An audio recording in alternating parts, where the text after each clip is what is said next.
Birmingham, Alabama, May 14, 2024. A construction worker named Marcus Thompson stands in the lobby of the Grandview Hotel and feels the weight of every bad decision that led him here. The hotel has a reputation. Every contractor in Birmingham knows about it. They call it the Screaming Hotel. Night shift workers report hearing sounds from the second floor. Voices, crying, banging on walls.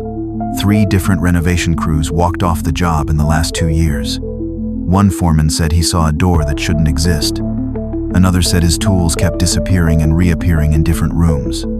The last crew quit after 2 weeks, citing structural concerns that nobody could explain. Before we continue, I just want to say thank you for taking the time to hear my story.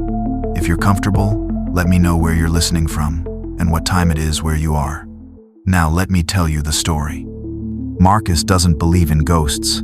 He believes in mortgage payments. He believes in keeping his 12-man crew employed. He believes in the $2.3 million contract that will save Thompson Construction from bankruptcy.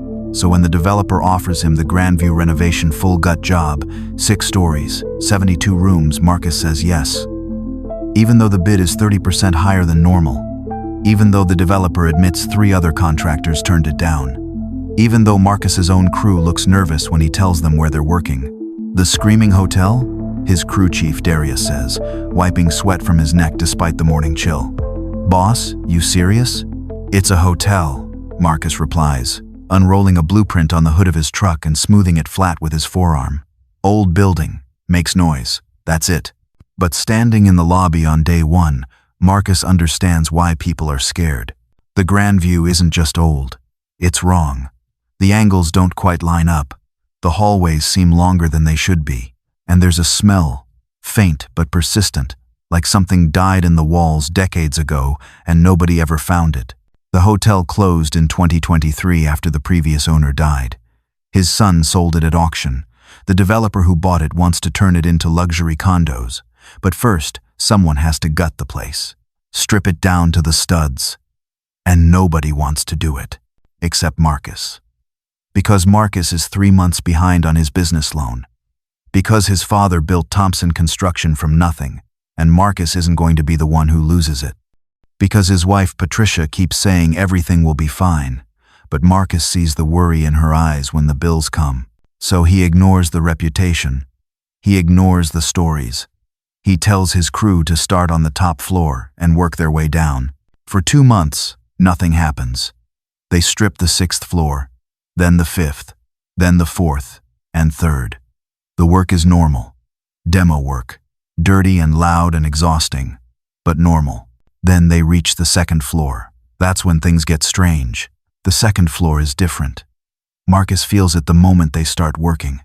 The temperature drops 10 degrees when you step off the stairwell. The lights flicker even though the electrical system is fine. And there's that smell again, stronger now. Chemical, medical, like a hospital or a morgue. His crew feels it too. Darius keeps looking over his shoulder. 2 of the younger guys ask to work on a different floor. Marcus tells them to toughen up. He needs this job done on schedule. They start gutting rooms. 231, 232, 233. All normal. Old furniture, damaged walls, decades of wear and tear. Nothing unusual. But between room 236 and room 238, there's a problem. Marcus is standing in the hallway with the blueprints. According to the plans, there should be a room 237, 15 by 12 feet, same dimensions as every other room on the floor. But looking at the hallway, there's just wall. Cream-colored paint. No door, no room number. That's the room, Darius says quietly, his voice barely a whisper. He won't step any closer. What room? Marcus asks, though a cold dread is already pooling in his stomach. The one people talk about. Darius finally looks at him, his eyes wide. Room 237. They say that's where the screaming comes from. Marcus has heard the stories. Every construction worker in Birmingham has heard the stories. Late-night security guards hearing, crying through the walls. Cleaning staff refusing to work the 2nd floor. Guests complaining about sounds that shouldn't exist. One story in particular stuck with Marcus. A security guard in the 90s who quit after 1 shift, Said he heard a woman crying behind the walls on the second floor. Said he followed the sound to a spot between rooms 236 and 238. Put his ear against the wall and heard two voices, a man and a woman, pleading, begging, "Please let us out. Please, we can't breathe." The guard called the police. They searched the floor, found nothing. Told him it was probably pipes, old building settling. The guard never came back. There were other stories. A housekeeper in 2003 who refused to work the second floor after her vacuum kept unplugging itself. She'd plug it in, turn around, and it would be unplugged again. Happened 7 times in one shift. She quit that day. A maintenance worker in 2010 who said he saw wet footprints in the hallway, leading from nowhere to nowhere. Just footprints appearing on the carpet. 2 sets, one larger, one smaller. Like 2 people walking side by side. The footprints stopped at the wall between rooms 236 and 238. Just stopped. Like whoever made them walked straight into the wall and disappeared. Marcus heard all these stories when he bid on the job. He dismissed them. Old buildings make sounds, pipes creak, floors settle. People's imaginations run wild.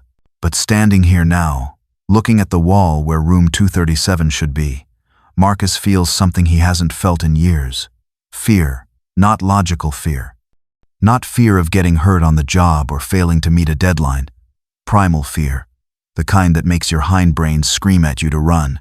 The previous owner always said room 237 was sealed. Structural damage, water leak that compromised the floor joists. Too expensive to repair, so they just closed it off. But Marcus looks at the blueprints and something doesn't add up.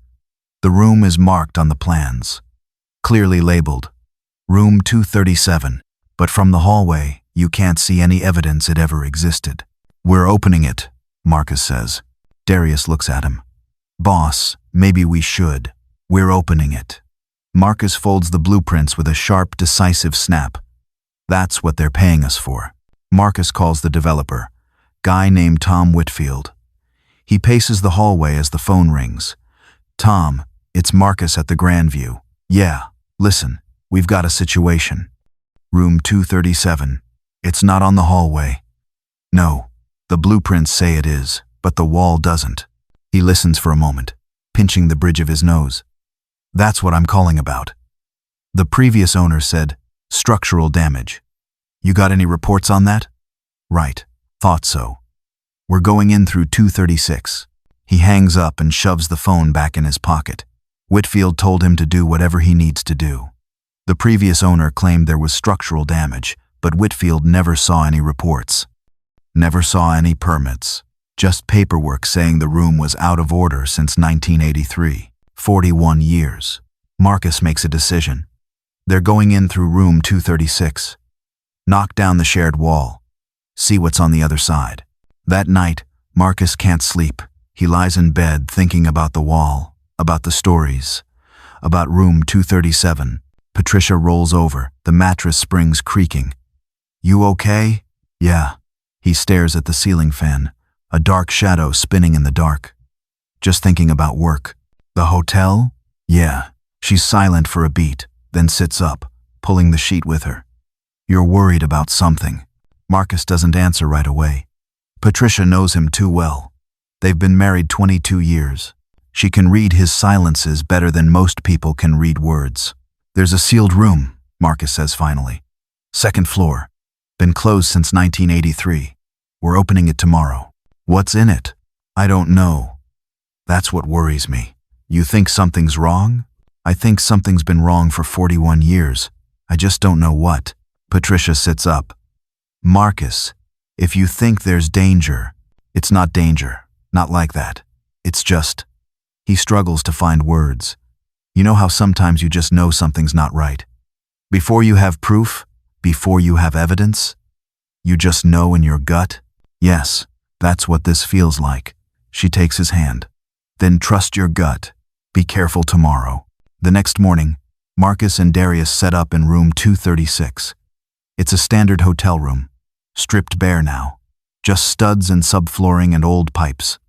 Marcus marks the wall where they'll cut. According to the blueprints, This is the shared wall between 236 and 237.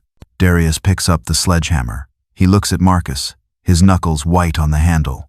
"You sure about this, boss?" Marcus nods once, his jaw set. "Do it." Darius swings. The hammer punches through drywall. Dust explodes. Plaster rains down. He swings again, and again. Each impact opens the wall a little more. After 20 minutes of work, they have a hole big enough to look through. Marcus grabs a flashlight and shines it into the darkness beyond. He sees a room. Old furniture, a bed frame, a dresser, thick dust covering everything, cobwebs in the corners, but no obvious structural damage. No collapsed floor. No water stains. "Looks stable," Marcus says. "Keep going." They widen the opening until Marcus can step through. The floor feels solid under his boots. No creaking, no sagging. Whatever structural damage supposedly existed, Marcus can't see it. He sweeps his flashlight around. The room is frozen in time. 1980s decor. Floral wallpaper faded but intact. Brown carpet stained and worn. A rotary phone on the nightstand. Curtains drawn over the window. And that smell. Stronger in here. Chemical. Sharp. Like formaldehyde. "Bring work lights." Marcus calls back through the hole. Darius passes LED lights through. Marcus sets them up. Harsh white light floods the space. The room is smaller than it should be. Marcus can tell immediately. He pulls out his tape measure. According to the blueprints, room 237 should be 15 feet deep, but measuring from the door wall to the back wall, it's only 10 feet. "We're missing 5 feet, Marcus says, his voice muffled by the drywall dust. Darius climbs through the hole, kicking up a cloud of his own. "What do you mean?" "This room." Marcus gestures with the tape measure. "It's too small. There's space missing." They walk to the back wall, the one opposite where the hallway door should be. Marcus knocks on it with his knuckles. Hollow. Definitely hollow. He knocks on the side walls. Solid. He can feel the studs through the drywall, but the back wall sounds empty. "There's something behind this," Marcus says. "Like what?" Darius shines his own light on the wall, as if trying to see through it. "I don't know. Another room? A closet? Storage space?" Marcus studies the wall. It looks newer than the rest. Different texture to the drywall. Different paint color barely noticeable. But there. This wall was added later. Someone built it to hide something. "We're taking it down," Marcus decides. Darius hefts the sledgehammer. He swings at the back wall. The hammer punches through easily, too easily. This wall is newer, probably built in the 80s based on the materials. They knock a hole in it. Marcus shines his flashlight through. What he sees makes him step back. There's a space behind the wall. 5 feet deep, just like the blueprint said. But it's not empty. There's a mattress on the floor. And on the mattress, 2 people. They're not moving. "Oh, Jesus," Darius whispers, stumbling back a step and bumping into the wall. "Boss, are those—" "Back up." Marcus puts a hand on Darius's chest, shoving him gently back toward the hole. His voice is steady, but his hands are shaking. "Back up right now. Don't touch anything." They widen the hole enough for Marcus to see clearly. The work light cuts through the darkness of the hidden space. 2 people lie on a mattress on the floor. A young black couple, early 20s, maybe. They're lying on their backs, side by side, fingers intertwined. The woman wears a white slip. The man wears an undershirt and boxer shorts. Their skin is brown and leathery, mummified, but their faces are peaceful, eyes closed, like they just fell asleep. Next to the mattress, neatly folded clothes, a white wedding dress, a black tuxedo, white heels, black dress shoes. On the floor, an unopened champagne bottle, 2 glasses, a vase with flowers dead now, just dried stems. Marcus backs away from the wall. His boot hits something. He looks down, a leather journal, black cover, worn edges. It's lying in the main room, near the false wall, like someone dropped it before sealing the space. Marcus picks it up. He knows he shouldn't, knows this is a crime scene, but his hands move before his brain can stop them. He opens the journal. First page, James Carter, written in neat handwriting. He flips to the last entry. June 11th, 1983. Michelle and I are officially married. Best day of my life. We're at the Grandview Hotel in Birmingham for our honeymoon weekend. The room isn't great. They gave us the one by the boiler after losing our reservation for the suite, but we don't care. Tomorrow I'm meeting with the owner about the discrimination case. He knows he's going to lose. But tonight, we're just going to be happy. Michelle looks so beautiful. I can't believe she's my wife. Nothing can ruin this moment. Marcus reads it twice. His throat tightens. His vision blurs. James and Michelle Carter. Newlyweds. 24 years old. They came here for their honeymoon 41 years ago. And someone sealed them in this wall to die. Darius, Marcus says quietly. Call 911. Tell them we found bodies. Tell them to send homicide. Darius pulls out his phone with shaking hands. He fumbles the unlock code twice before his fingers work. Marcus hears him talking to the dispatcher. Something about the Grandview Hotel. Something about human remains. Something about please send someone immediately. Marcus looks through the hole in the false wall one more time. At James and Michelle Carter. At their joined hands. At their peaceful faces. The Grandview Hotel isn't haunted. It never was haunted. It's a tomb, and for 41 years, nobody knew. Sirens approach in the distance. Marcus and Darius climb back through the hole into room 236. They sit in the hallway and wait. Marcus thinks about the security guard who heard voices begging to be let out, about the housekeeper whose vacuum kept unplugging, about the maintenance worker who saw footprints leading to the wall. Maybe the Grandview Hotel was haunted after all. Maybe James and Michelle had been trying to tell someone they were there, trying to make noise, trying to get attention. For 41 years, and nobody listened. Until now, the Birmingham Police Department sends 8 units. Ambulances, medical examiner, crime scene investigators. They seal off the entire second floor. Yellow tape across the stairwell. Officers stationed at every entrance. Marcus sits in the hallway while cops swarm around him. He's given his statement 3 times already. The same information each time. Yes, he's the contractor. Yes, he found the bodies. No, he didn't know they were there. Yes, he touched the journal. Yes, he knows he shouldn't have. Detective Sarah Williams arrives an hour after the initial call. She's 52 years old, black woman, short natural hair going gray, 28 years on the Birmingham PD, 15 years in homicide. She stands in room 237, looking through the hole in the false wall, and her face goes pale. "Oh my God," she whispers. A uniformed officer approaches her. "Detective, you okay?" Williams doesn't answer. She raises one hand, a silent wait, and just stares at the bodies. Finally, she turns to the officer, her face a mask of cold professionalism. "Get me everything we have on missing persons from 1983, specifically anyone who disappeared from this hotel, and find me the contractor who discovered them." The officer points at Marcus. "That's him, Marcus Thompson." Williams walks over. She looks exhausted already, and the day just started. "Mr. Thompson, I'm Detective Williams. I need to ask you some questions." Marcus stands up. "Yes, ma'am. Walk me through what happened." "Everything," Marcus tells her. "The renovation contract, the sealed room, opening the wall from room 236, finding the room too small, knocking down the false wall, discovering the hidden space, the bodies, the journal." "You read the journal," Williams says. "Not a question, a statement." "Yes, ma'am. I know I shouldn't have." "What did it say?" She cuts him off, her eyes fixed on his. "Names, James and Michelle Carter. They were here for their honeymoon, June 1983. The last entry mentioned a discrimination case. James was meeting with the hotel owner. Williams closes her eyes. When she opens them, they're wet. "You know them?" Marcus asks. "My mother worked their case," Williams says. Her voice is shaking. 1983. I was 10 years old. I remember her talking about it. Young black couple from Atlanta.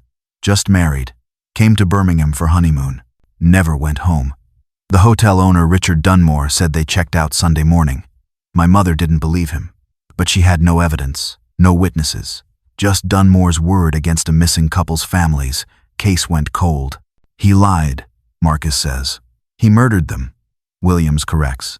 And he sealed them in that wall. And for 41 years, we never found them. She looks at Marcus. My mother died 5 years ago. She never stopped thinking about James and Michelle Carter. Never stopped wondering what happened to them. I'm sorry, Marcus says. Don't be sorry. You found them. You gave them a voice. Williams pulls out her notebook. I need everything. Timeline. What you saw. What you touched. Every detail. This is a murder investigation, Mr. Thompson. Someone killed those people. Someone built that wall. Someone kept this secret for 4 decades, and I'm going to find out who. The medical examiner arrives at 2 in the afternoon. Dr. Patricia Montgomery, white woman, mid-60s, been doing this job for 30 years. She examines the bodies in the hidden space. Preliminary cause of death, carbon monoxide poisoning. Both victims. The physical signs are consistent: cherry red skin, discoloration visible under the mummification. Based on decomposition and preservation methods, time of death is between June 11th and June 13th, 1983. The bodies were treated with formaldehyde shortly after death, Dr. Montgomery explains. That's why they're in this condition. Someone knew what they were doing. Someone with embalming knowledge or access to someone who did. When was the false wall built? Williams asks. Marcus speaks up. Based on the materials, the drywall, the 2x4s, the joint compound, I'd say early to mid-80s. Definitely not original to the building. Williams makes notes. So someone killed them, preserved them, built a wall around them, then sealed the entire room from the hallway. She looks at Montgomery. This wasn't panic. This was calculated. Premeditated, Montgomery agrees. Who owned this hotel in 1983? Williams asks. An officer checks his notes. Richard Dunmore. Owned it from 1975 until his death in 2019. Where's his son now? Robert Dunmore. Lives in Mountain Brook. Inherited the property when his father died.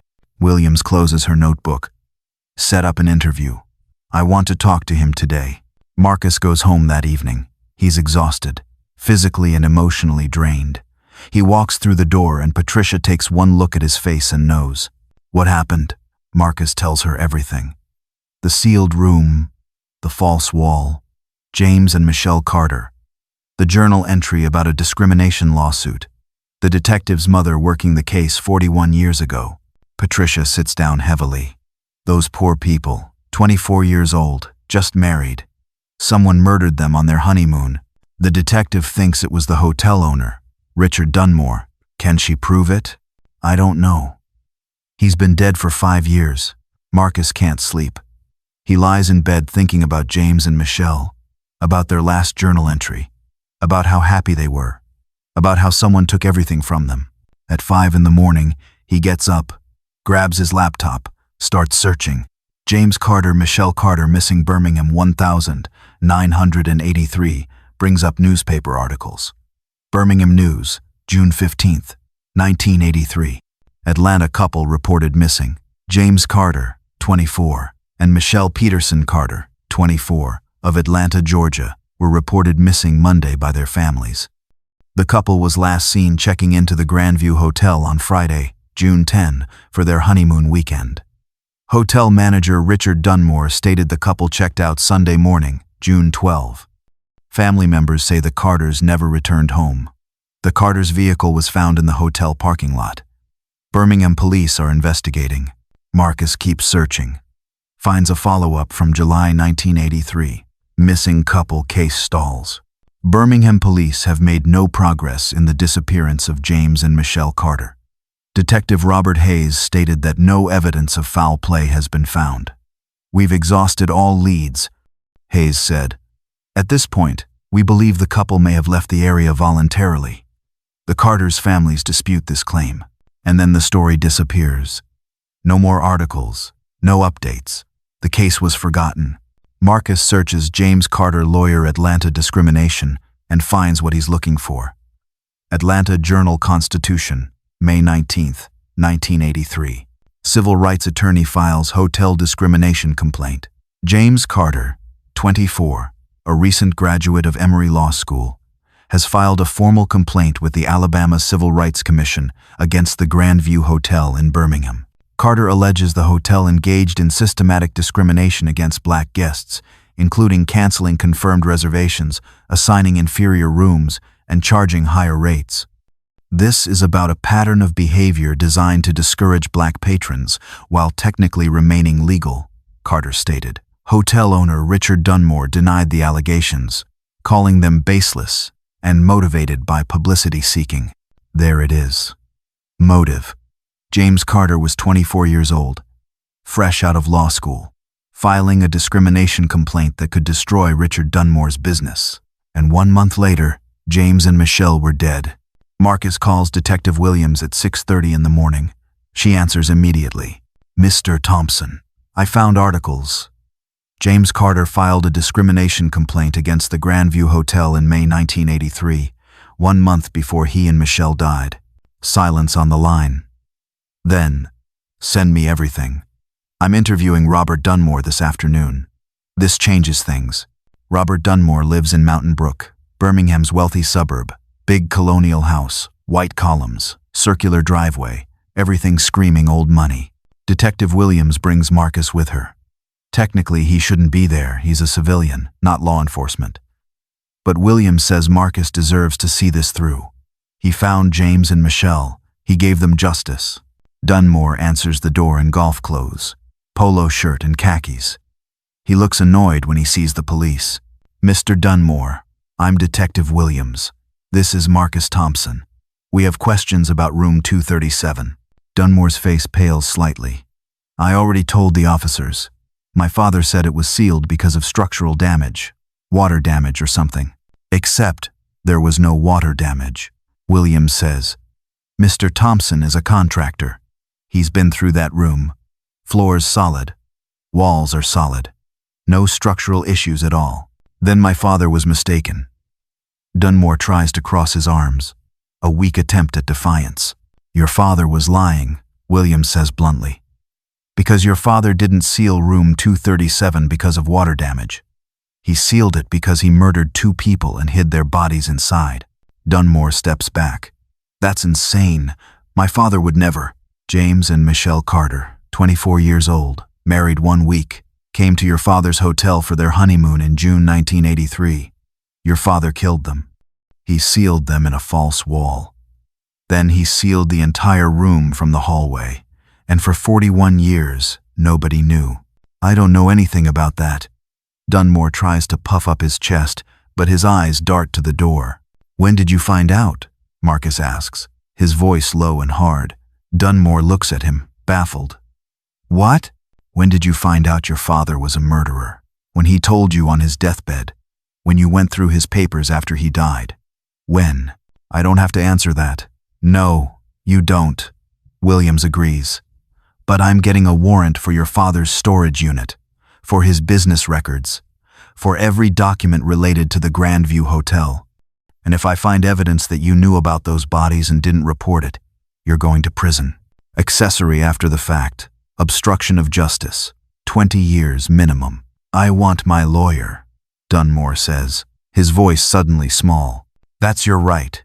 Williams flips her notebook shut. "We'll be in touch." Williams and Marcus leave Dunmore standing in his doorway, the picture of wealthy panic. They sit in Williams's car in the driveway. "He knows something," Marcus says. "Yeah, and we're going to find out what." 2 days later, Williams gets her warrant. She and Marcus meet at a storage facility in Hoover at 8 in the morning. Williams brings a team, 2 officers, a forensic accountant, a paralegal from the DA's office. The unit is crammed with boxes and file cabinets. 40 years of records from the Grandview Hotel. They start digging. Box by box, file by file. Marcus finds it at 11:30. A filing cabinet marked Legal 1980s. Inside, folders for lawsuits and complaints. And in the back, a folder labeled Carter Discrimination Case. "Detective, I got something." Williams comes over, opens the folder. Inside are letters between Richard Dunmore and his attorney discussing the discrimination complaint, discussing strategy, discussing ways to make James Carter's case go away. And at the bottom, a handwritten note on Grandview Hotel letterhead, dated June 11th, 1983. Carter and his wife checked in tonight, room 237. Gave them the worst room on purpose, by the boiler. If he wants to destroy my business, I'll destroy his honeymoon. Let's see how he likes being treated like shit in my hotel. This proves premeditation, Williams says. Proves Dunmore knew who James was. Proves he gave him that room intentionally. Keep looking, Marcus says. There has to be more. At the bottom of the same filing cabinet, in a folder marked personal, they find a cassette tape, labeled the 13th of June 2083. Anyone have a cassette player? Williams asks, holding the small plastic rectangle up like a bomb. An officer runs to his car, returns with an old boom box. Williams blows dust off the play button and puts the tape in. She presses down, and the button clicks loudly in the silence. Static. Then a voice. Male. Southern accent. Older. Drunk. My name is Richard Allen Dunmore. It's June 13th, 1983. 2:47 a.m. I'm recording this as insurance, in case this ever comes back on me. Marcus feels his stomach drop. That lawyer came to my hotel Friday. James Carter. I knew who he was. I knew he was trying to sue me. So I gave him room 237, worst room in the building, right by the boiler. Figured maybe he'd leave. Maybe he'd complain and I'd add it to my defense. Show how unreasonable he was. Sound of ice clinking in a glass. Saturday morning, he came to my office. Said he had evidence, signed statements from former employees, black employees who I'd fired after they complained about how I treated black guests. Said he had documentation. Said he was going to file a formal lawsuit. Said he was going to shut me down. Said I deserved it. Pause. I didn't plan it. I swear to God I didn't plan it. But I was standing there listening to this 24-year-old kid tell me he was going to destroy everything I built, and I snapped. After he left my office, I went to the basement. There's a valve down there that controls ventilation to each room. I shut off the valve to room 237. Then I opened the gas line from the boiler. Just a crack. Just enough to let carbon monoxide flow into the room. Marcus grabs Williams's arm. It's colorless. Odorless. They'd never know. They'd just fall asleep. And they wouldn't wake up. I went up Sunday morning, 6 a.m., before anyone else was awake. Used my master key. Opened the door. They were dead. Both of them. Lying in bed. Holding hands. They looked peaceful. The voice cracks. I called my friend Tom. He works at the funeral home. Does embalming. I told him I needed help. Told him there'd been an accident. He came over with formaldehyde. We treated the room. Sealed the vents. Made sure nothing would smell. Then I built a false wall. 5 feet from the back wall. Put their bodies behind it. Put their clothes behind it. Everything. Sealed it up. Then I drywalled over the hallway door. Painted it. Made the room disappear. Silence. Just breathing. Monday morning, I filed a permit with the city. Gas leak in room 237. Emergency repair. Had to seal the room for safety. My buddy at the city approved it. No inspection. No follow-up. I told the police. The Carters checked out Sunday morning. Showed them the logbook. I signed them out myself. They believed me. Of course they believed me. I'm white. I'm a businessman. Why wouldn't they believe me? More silence. I don't feel guilty. I want that on record. James Carter was trying to destroy me. He left me no choice. That's self-defense. That's justifiable. The law might not see it that way, but I know the truth. The tape ends. Nobody moves. Nobody speaks. They stand in the storage unit staring at the boombox. Finally, Williams says, "That's a full confession. Murder, premeditation, cover-up, all of it. He kept it for 41 years, Marcus says, as insurance. In case someone suspected him, he could use it to cut a deal. But nobody ever suspected him." Williams pulls out her phone. "I'm arresting Robert Dunmore. Today." They find more evidence. A letter in Robert Dunmore's handwriting dated December 2019, 1 month after his father died. I went through Dad's storage unit, found his safe. Inside was a cassette tape. Dad's voice confessing to murder. Confessing to killing James and Michelle Carter in 1983. I don't know what to do. If I go to the police, the families will sue the estate. They'll take everything. But if I stay quiet, if I just sell the hotel and walk away, maybe nobody will ever know. I'm choosing to stay quiet. I'll sell the property. Take the money. Let someone else deal with it. Maybe the secret dies with Dad. Williams photographs everything. Bags it as evidence. Robert Dunmore knew his father was a murderer. He knew those bodies were in that wall, and he kept it secret for 5 years so he could inherit the money. They drive to Mountain Brook. Williams has backup 4 patrol cars. They arrest Robert Dunmore in his driveway. Robert Dunmore, you're under arrest for accessory after the fact to murder and obstruction of justice. She cuffs him, reads him his rights. Officers put him in a patrol car.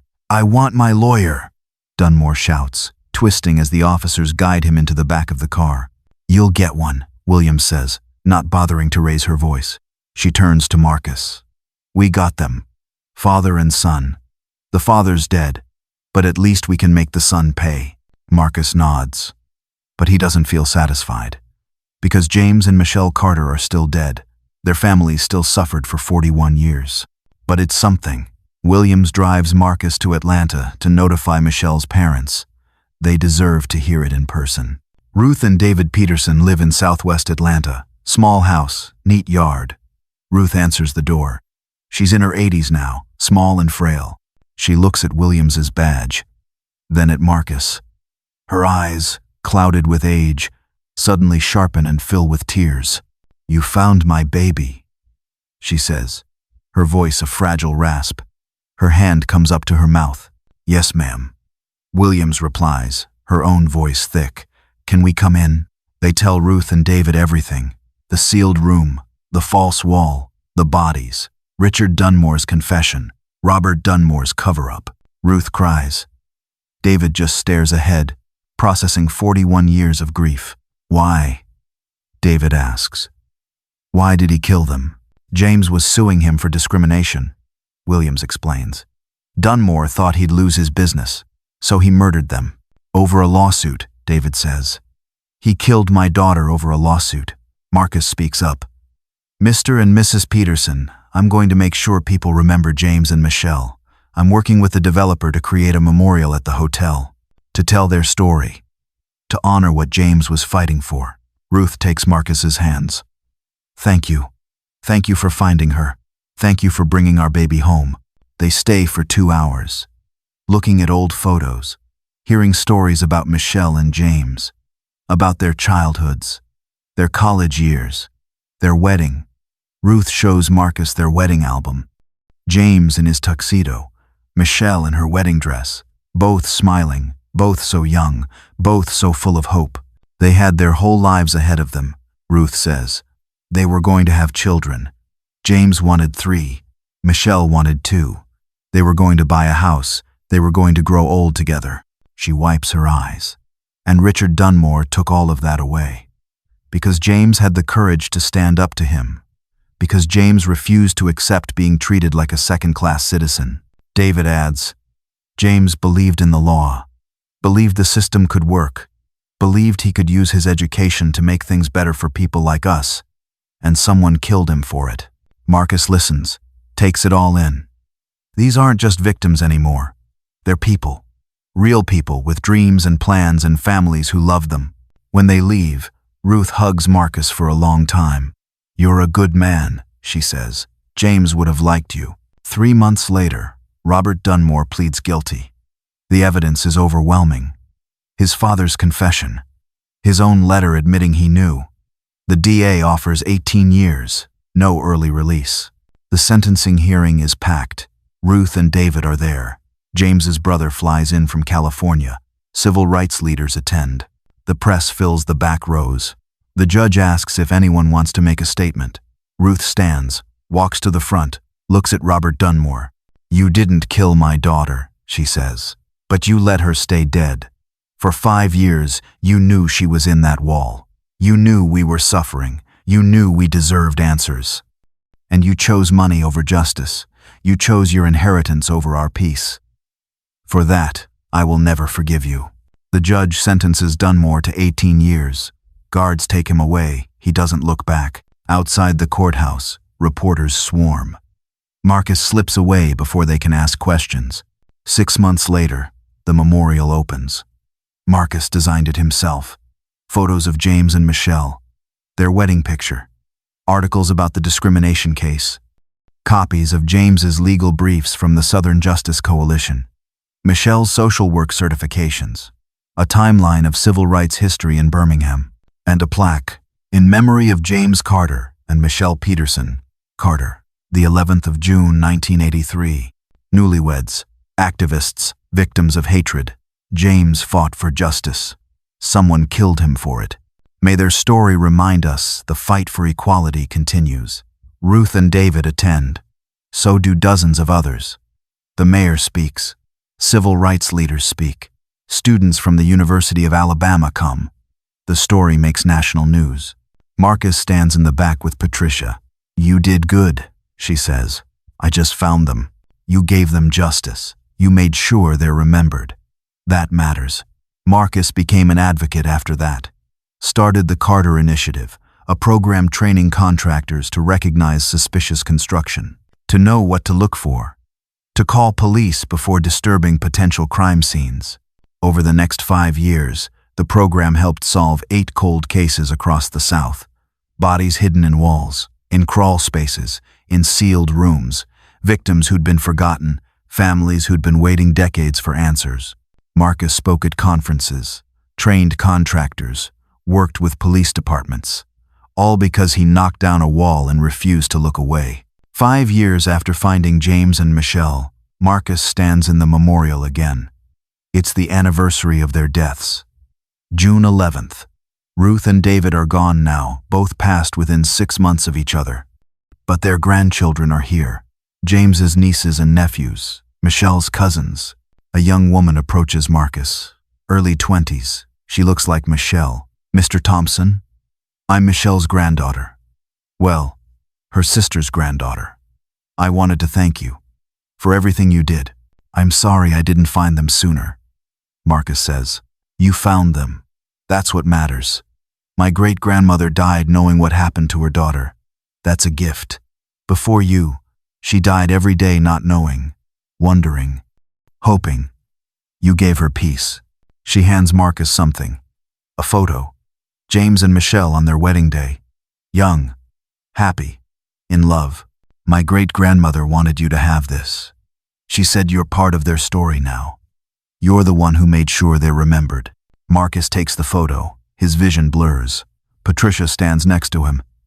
You changed things. I just knocked down a wall. You did more than that. Patricia takes his hand, her grip firm. You cared when nobody else did. You fought when it would have been easier to walk away. You gave 2 people their dignity back. That's not nothing, Marcus. That's everything. Marcus looks at the memorial, at the photos, at James and Michelle's faces, at the plaque bearing their names. They came to Birmingham for a honeymoon. They died because James had the courage to demand equality. They were sealed in a wall for 41 years.